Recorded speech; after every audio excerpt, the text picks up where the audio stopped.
Imagine करो दो देशों की लड़ाई हो रही है। हम सोचेंगे किसी बैटलफील्ड के बारे में, पर आपको कैसा लगेगा कि ये एक रूम में हो रहा है। ट्रंप और जेलेंस्की की मीट कुछ ऐसी ही थी, जहां हथियारों की बजाय शब्दों से वार हो रहा था। You don't have the cards right now. With us, you start having Not playing cards. Right now, you don't Very have to play serious, cards. Mr. President. दोनों ही साइड्स ने एक दूसरे की इंसल्ट करने में कोई कसर नहीं छोड़ी और ये सीन पूरी दुनिया में ब्रॉडकास्ट हुआ। इस एपिसोड से कई जियोपॉलिटिकल लेसन्स सामने आए, जिनको मैंने 5 लेसन्स में बांटा है। वीडियो के एंड तक बने रहना, आप जानोगे थोड़ी ग्लोबल पॉलिटिक्स के बारे में, जो हमारी हिस्ट्री शेप कर रही है और हमारा फ्यूचर भी डिसाइड कर रही है।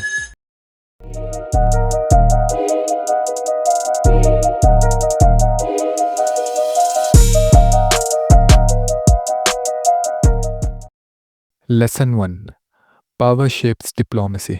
एंशिएंट ग्रीस के हिस्टोरियन थ्यूसिडिडीज का कहना था, the strong do what they can, the weak suffer what they must. Trump का ओवल ऑफिस की मीटिंग पे आना हुआ दुनिया के सबसे पावरफुल प्रेसिडेंट के रूप में, और वहीं जेलेंस्की का आना हुआ एक मजबूर लीडर की तरह, जिसको यूक्रेन की हेल्प के लिए अमेरिका के सामने गिड़गिड़ाना पड़ा।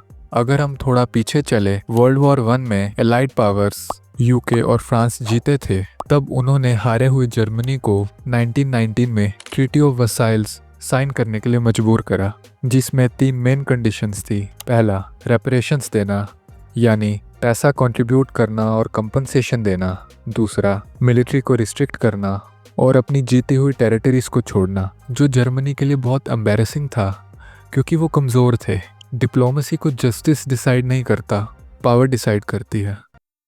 Lesson 2, perception matters more than reality. Zelensky का मीटिंग में मेन ऑब्जेक्टिव था सिंपैथी पाना, पर ट्रंप ने जेलेंस्की के आर्गुमेंट्स को यूएस की पॉलिसीज पर अटैक की तरह परसीव करा। God bless. You will not have a war. Don't tell us what we're going to feel. We're trying to solve a problem. Don't tell us what we're going to feel. I'm not telling you. Because I'm you're in no answering on position to this question. dictate that. That's exactly what Remember you're this. I'm not You're in dictating. no position to dictate what we're going to feel. और Zelensky को meeting छोड़कर ही जाना पड़ा।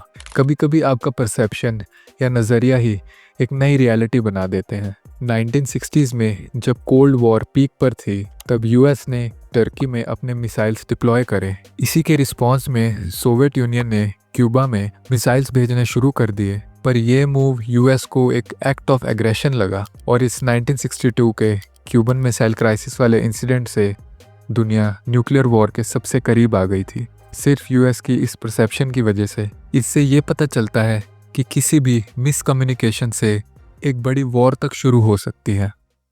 Lesson 3, help is never free.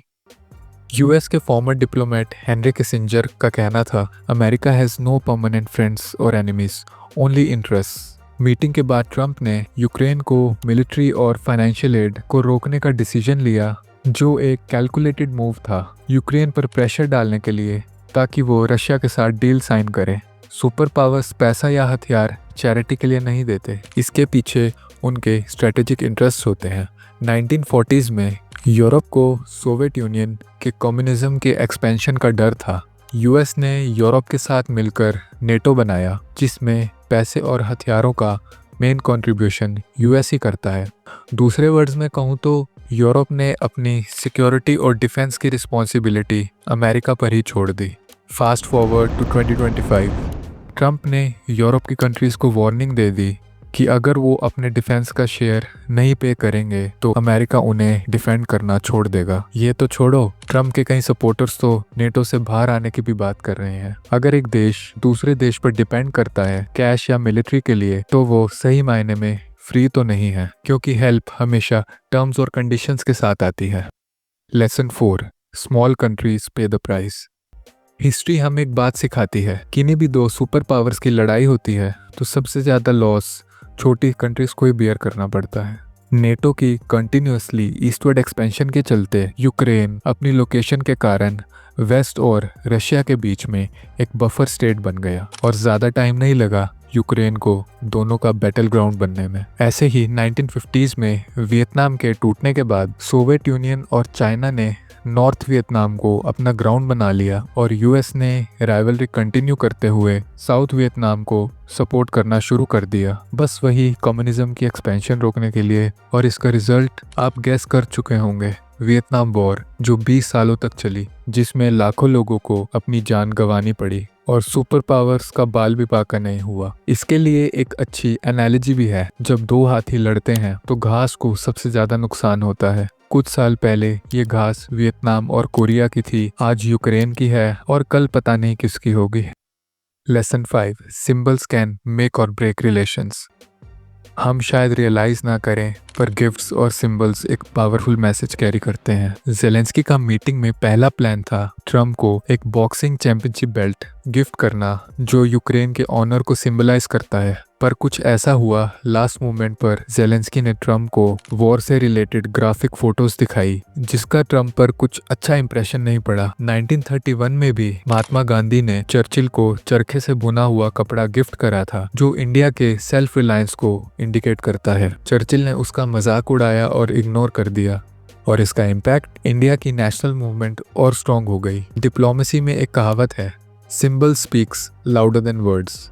एक गलत signal पूरे देश को ऑफेंड कर सकता है। हर हैंडशेक, फाइनेंशियल पैकेज और फोटो सेशन के पीछे एक कड़वा सच है, जियोपॉलिटिक्स सही और गलत के बारे में नहीं है। ये कंटेस्ट है एडवांटेज, परसेप्शन और सर्वाइवल का। ट्रम्प और जेलेंस्की का क्लैश एक एपिसोड ही है लंबी चलती सीरीज का। लाइक, शेयर, सब्सक्राइब करना ना भूलना। Stay tuned for more untold truths.